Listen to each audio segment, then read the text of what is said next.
આ શરમજનક વાત છે. આ મેઘજીરાઈ તળાવ 250 વર્ષ જૂના ઇતિહાસ સાથે જોડાયેલો આનો ઇતિહાસ છે.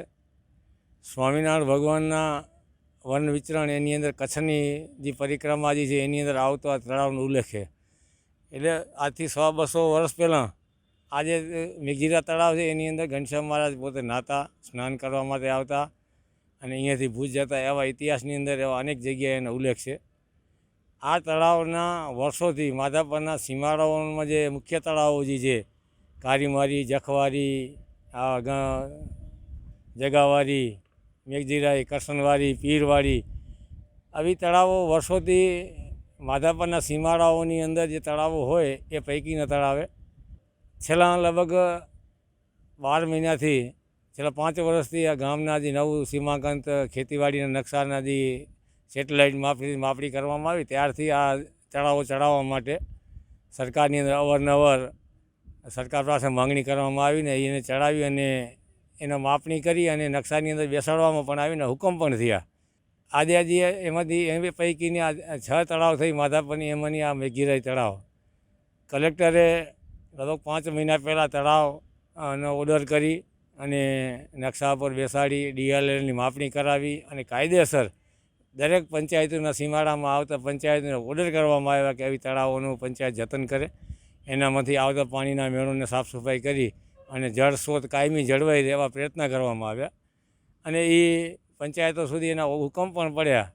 પણ આ છેલ્લા 12 દિવસથી આ મેઘજીરાઈ તળાવના કાંઠે આવેલ સીમાડાના નકશામાં જે બેસાડેલો સર્વે નંબર 559 પૈકી 35 એ વ્યક્તિગત કોના નામનો એ રેકર્ડ ઉપર બહુ મને ખ્યાલ નથી, પણ એના ડોક્યુમેન્ટ છે. એ બિનખેતી થયેલો છે, એની અંદર પ્લોટ પાડેલા છે. એની ઉપર કોઈક આ જમીન ભૂખ્યા એની જમીન ઉપર જે કબજો કરી અને એનામાં રહેલું પૂર, જે એક ઝેરી માટી તરીકે અત્યારે આપણે એ ક્યાંય ભરતી કરવા સિવાય ક્યાંય એનો ઉપયોગ નથી થતો એવી રો મટીરિયલ, ચાઇના કેનું વેસ્ટ મટીરિયલ, એ પ્લોટમાંથી ખણીને નદી આ તળાવની અંદર જળાશયની અંદર દાટવાનું જે કામગીરી ચાલી રહી હતી એને સરકારી પંચાયત લેવલે મામલતદાર, DDO, TDO, કલેક્ટર અનેક વખત રજૂઆતો, લેખિત રજૂઆતો કરી તો માન એને બંધ કરાવવામાં આવ્યું. માધાપરના સીમાડાઓની અંદર આવા તળાવોને સરકારે નિયમ કર્યા, પણ એ પંચાયતોને વિનંતી કરું કે સરકારે જે તળાવોના નિયમ કર્યા છે એને ચારે બાજુ પોતાની બાઉન્ડ્રી મરાવી એની સાફ સફાઈ રહે. આ જગાવાળા તળાવની અંદર સરકારના શુભલમ યોજના હોય, જળ સંચય માટેના કાર્યક્રમો હોય, એવા કાર્યક્રમો અંતર્ગત આની અંદર 3 થી 4 વખત સરકારના સહયોગથી ખાણતરું કરી અને ઊંડાણ કરવામાં આવ્યું. આજુબાજુમાં થોડું ઘણું જે કામગીરી થતી હોય એ કરવામાં ભૂતકાળમાં આવેલી છે. સરકારના રેકર્ડ ઉપર છે.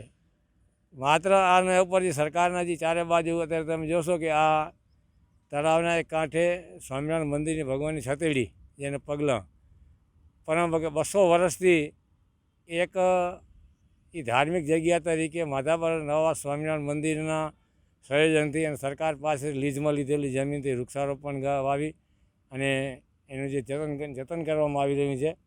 એની સાથે એની આગળ થોડી જે આ તળાવના બીજા કાંઠા ઉપર ગત 2021માં ભુજ સ્વામિનારાયણ મંદિરના 200મા પાટોત્સવ નિમિત્તે વૃક્ષારોપણનું જે આયોજન કરવામાં આવ્યું એ પૈકી 2 એકર જેટલો ખરાબ હતો, એની અંદર પથ્થર હતા, એને સાફસૂફ કરીને એની અંદર વૃક્ષો વાવી તળાવના કાંઠાનું સૌંદર્ય વધે એવા સ્વામિનારાયણ મંદિરના સંયોજન અને એના હરિભક્તોના માધ્યમથી આ તળાવની અંદર અનેક વખત એવા સારા કાર્ય કરવામાં આવ્યા. પણ જમીન ભૂખ્યાઓ, જે જમીન અત્યારે જેને ભૂખ નથી થતી એવા પૂરા કોઈ લુખા તત્વો આ જમીન તળાવને દાટી અને એને જે ટેલિફોનિક એમ જાણવા મળ્યું કે અહીંયા અમારો જમીન છે આ 12 એકર, એટલે કે આખું તળાવ જ અમારું હોય. શરમ આવે એવી ઘટના છે. અને ખાસ કરીને માધાપરમાં વહીવટ કરતા તલાટીઓ, મંત્રીઓ, સીમ તલાટી હોય એની પાસે આવી જ્યારે રજૂઆત થતી હોય ત્યારે એને સજાગતાપૂર્વક જાગૃત થઈ અને તાત્કાલિક ધોરણે પગલાં ભરવા જોઈએ. જો આજે 7 દિવસ પહેલાં જો આને રોકી દેવામાં આવતો, આ જળાશય અડધું દાટી નાખ્યું, એ દાટા જ નહીં. હવે આને કોણ પાછું ખણશે, કોણ સફાઈ કરશે એ પ્રશ્ન પછીનો હોય. પણ આ તળાવને હવે બચાવવા માટે સરકાર ક્યારે આગળ આવશે, એની સાથે માણસો જોડાશે. આવા અનેક સમસ્યાઓ અને આવા અનેક ગતિવિધિઓ આ સામે દેખાઈ રહી છે, ત્યારે આપના માધ્યમથી વિનંતી કરું કે જે રીતે માધાપરના આવડા મોટા સીમાડામાં એક બાજુ જદુરો, એક બાજુ ભુજ, નાંગોર, ગળા, ભુજોડી, લેર, આવા સીમાડાને જોડતા ગામડાઓ અને શહેરને બાજુમાં આ સીમાડો છે. ભૂતકાળની અંદર ઓન રેકર્ડ સરકારની 1400 એકર જમીન ગૌચરમાં બોલે, પણ આજ દિવસ સુધી ગૌચર તો કે દેખાતા નથી. પણ હવે જે જળાશયો જમીન ઉપર તો એને પણ દાટી અને એને પણ જમીન ઉપરથી લુપ્ત કરી દેવાય એવા પ્રયત્ન સરકારની છત્રછાયા નીચે થઈ રહ્યા એવું લાગી રહ્યું છે. કારણ કે એમને જાણવા મળ્યું કે ડીઆરએલની અંદર જે આ વ્યક્તિજી આ સફાઈ કરી અને આ જે મારું છે હું સાબિત કરવા માગે, એની અંદર ડીઆરએલના અધિકારીઓ પણ માપણી સીટ બનાવીને એમને આપેલી છે કે આ જગ્યા ઉપર ચતુર્દિશાવાળી.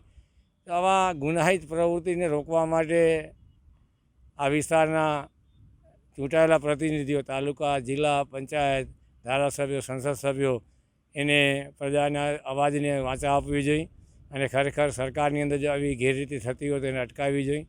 તો આવા જળાશયો બસે ને આવનાર સમયની અંદર સરકારે નોંધાયેલા તળાવો પણ આ જમીન ઉપરથી કંઈક લુપ્ત થઈ જશે.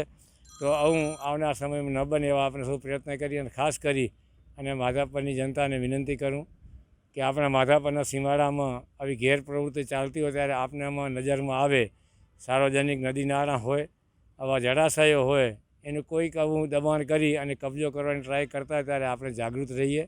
નહીં તો આવનાર આપણી પેઢી માટે આવા જળાશયોનો લુપ્ત થઈ જશે અને જળ સ્ત્રોત માત્ર નાશ થઈ જશે. કારણ જમીનની અંદર આવા જળાશયો હશે એના માધ્યમથી જમીનમાં રિચાર્જિંગ, જમીનમાં પાણીના સ્ત્રોત વધશે. પણ જ્યાં તળાવો અને નદી નાળા જ નહીં રહે અને અહીંયાથી વહેતું પાણી સીધું રણમાં અને દરિયામાં ચાલી જશે તો આવનાર પેઢી પાસે પાણી પણ નહીં બચે. તો આપણે આના જતન માટે આપણે સૌ જાગૃત રહીએ. જે ગેરપ્રવૃત્તિ કરવા છે એ તો કરતા રહેશે, પણ એને રોકવા માટેના આપણે સૌ જાગૃત રહી પ્રયત્ન કરીએ, સરકારને જગાડીએ અને સાથે ખાસ ચૂંટાયેલા પ્રતિનિધિઓ થઈને વિનંતી કરું કે તમારા વિસ્તારમાં આવી પ્રવૃત્તિ હાલતી હોય ત્યારે એને રોકવાની અને એને આપણી પાસે લઈને આવતા જે સામાન્ય નાગરિક જે છે એની સાથે રહી અને આવું રોકવાનો પ્રયત્ન કરીએ, જેથી કરીને આવનાર સમયમાં આવા જળાશયો, ગૌચર, ખુલ્લા રસ્તા, નદી નાળા જે છે પાણીના વેણ બંધ ન થાય.